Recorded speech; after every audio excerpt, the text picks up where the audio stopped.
Садовник Андрей проработал в загородном доме 7 лет.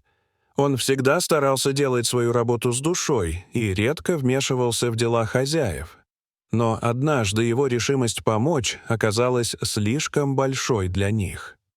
Однажды, когда хозяев не было дома, Андрей заметил маленькую девочку, играющую возле пруда.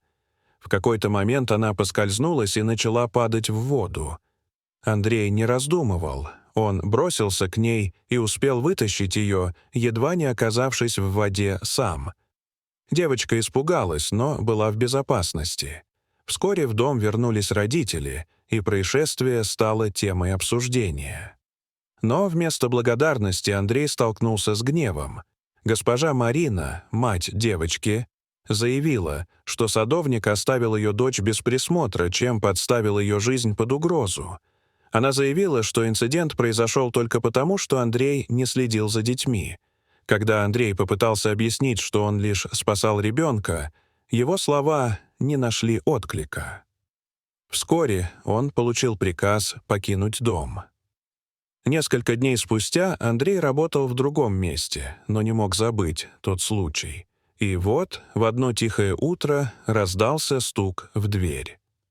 Это была девочка. Она стояла на пороге с грустным выражением лица, держа в руках конверт. Девочка протянула его садовнику. В конверте было письмо от ее матери.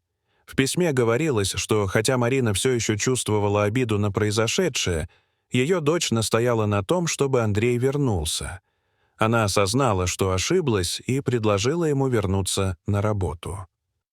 Андрей взглянул на девочку и почувствовал, как тяжесть на сердце немного ослабла. В этот момент он понял, что иногда даже в самых тяжелых ситуациях можно найти что-то важное, в том числе и понимание, которое приходит не сразу. Дорогие зрители, что вы думаете об этой истории? Расскажите, пожалуйста, в комментариях. А если вам понравилось это видео, то ставьте лайк и подписывайтесь на наш канал. До свидания.